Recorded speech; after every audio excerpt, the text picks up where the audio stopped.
Sitting in this chair right here has brought so many amazing people and wonderful experiences into my life. From doing the musket ball with Ed to driving the taxi on Route 66 with Ben to racing go-karts with Travis, and then Ben and John Ficar and all of us taking cars up to Alaska and throwing them off of cliffs. But one of the most exciting things that it has led to is me getting to be on Hot Wheels Ultimate Challenge on NBC. Now, I've grown up watching car TV shows and just thought how exciting it would be to be on some set one day building cars, no budget, that sort of thing. And was so excited when I heard from these people. I had just gotten a sort of innocuous Instagram message from a producer, actually. He had seen a little video I'd done on the Scottish Cannonballs, which is sort of a Scottish cannonball run, and found that video, then found some videos from Alaska, and then that led him to my VINwiki videos, and he'd seen me on camera talking, and looked me up and saw I could weld and build cars and was a bit of an artist. So they offered me a spot to come on, and I was really excited to do that. The basic concept, if you hadn't seen the show, it's on NBC at 10 o'clock on Tuesdays. It's a great show. We had such a fun time doing it, but the premise was that we would have these super fans, a person who's got a great memory about a car, and we would build a replica of that car and then turn it into like the Hot Wheels version of their idea. Now, like all of us car people, we all probably play with some Hot Wheels. I've been there, done that, got the t-shirt. I have one of the biggest Hot Wheels car collections in the country, actually. When you look at a Hot Wheels, like really as a toy, the wheel arches are big and the motor sticks out of the hood and the roof is low. It's not really like a real life car. It's a very extreme version of it. So in order to make real life Hot Wheel cars on the show, we had to do some pretty extreme things to these cars. So, we did everything from, taking the motor from the front, putting it in the back, cutting roofs off, chopping doors, welding door shuts, radius and wheel arches, big V8 swaps, all kind of crazy stuff. It was just a fun project. I had to work with some really great people, some other talented artists and fabricators, and the people off camera were a lot of fun. And how much fun is it to just build real life Hot Wheels with your friends? This is like your 8-year-old dream come true. Once the show aired, of course, we're very proud of it, and it's really fun. The emotions are real. Everybody's so into this.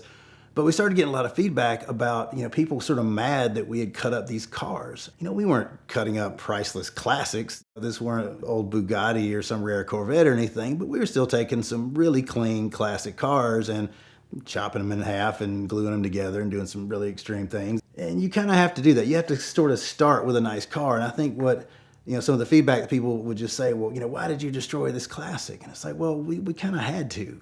Again, we needed to make it this extreme Hot Wheels version. And if you've ever worked on a car or restored a car, you're in the middle of chopping a top off and you realize you've got to do like rust repair or, the headliner's moldy or something like that. It just really slows the process down. We had 1 week to build these cars, and there is such a thing as TV magic. There's always things you do to make the show work, but it really is like they advertise it on the show. We have 1 week to build this car, and we just attack it and we get on it. And there was just no time to go back and do a frame restoration or to sort out the motor or to figure out this is all Bondo and we've got to stress it out. Like, we had to get this car, cut the top off, have clean metal to work with. We needed to pull the interior out and have it not be full of mice. We needed to be able to hook up that drive shaft or plug that engine in and make it run. And we just had to use good cars. While that's a good justification as to like technically why we're chopping good cars in half, it still kind of brings the ethical question of like, why did we cut up a 84 Cadillac or a 68 Volkswagen? Why did we take what would otherwise been a nice car to somebody, and why did we chop it in half or put a hot rod engine in it or chop the roof off or whatever? And I look at it kind of like a little more of an emotional side. I tend to anthropomorphize all of my vehicles. My Harley has its own personality. My truck's got its own personality. Anytime one of my little beater cars is acting up and I debate about throwing it off a cliff, I kind of don't want to like say that within earshot of the car, like it's going to hear me and get its feelings hurt. I love cars. I love my cars, and I want to be nice to them. And the way I look at all these cars that we chopped up on the show is that like they all got to live their best life. That Cadillac, as nice as it would have sat in somebody's granddad's garage until he passed away, and then his kids would have inherited it and realized that it was big and got 7 miles a gallon and didn't have Apple CarPlay, and they would have put it on Craigslist or something like that, and it would have gone and sat in somebody else's garage.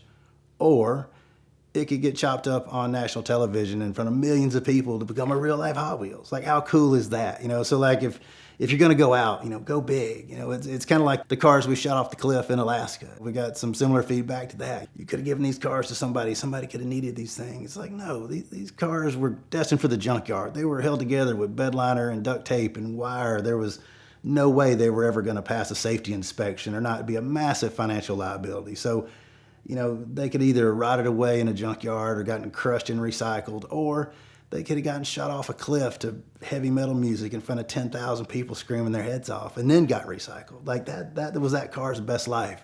And that's the same way I feel about these cars on Hot Wheels Ultimate Challenge. You know, that car, that Bug, that Cadillac, whatever that car was, it would have probably been appreciated, but just lived some ignominious life in a garage somewhere under a tarp. But instead, it got transformed into a real Hot Wheels, and it became something watched by millions and inspiring a whole other generation of customizers maybe to go and customize their cars and love them just as much. So in defense of what we did to those cars, I think we gave them their best life. Each one of those cars went out as an absolute rock star, went out with all the pyrotechnics and the roaring engines and the TV cameras and the glitz and the lights. I think for a car, that's no better way to go out. And they'll all go to live on. Some of them might even become Hot Wheels cars at the very least. You know, they're there at the studio being appreciated. They're gonna do tours, they're gonna be on the road. People are gonna see these things. And yeah, we cut up an antique camper van, but man, it's cool now. To non-car people, cars are just it's a device. It's rubber and glass and metal, and it gets you places. But to true car people, they tell a story. There's the experiences you have in the car, the experience you had building the car, the things you do with the car, whether you're racing it or restoring it or showing it or just working on it with a family member or a friend. You know, the dates you went on, the time you got that ticket, the crazy thing that almost happened and then went bad and didn't at the last second. You know, all those moments. You know, it's those car stories. That's what this channel is built around. It's all of us telling stories about how cars have affected our life and the context of those cars bringing all of us together. The focus of Hot Wheels Ultimate Challenge was to tell the stories, the car stories of these super fans. It was their memory of their dad teaching them to drive. It was their first car, their first bit of independence. It was their dream car. It was a reminder of something from their culture or their past. In building these life-size Hot Wheels, we were really,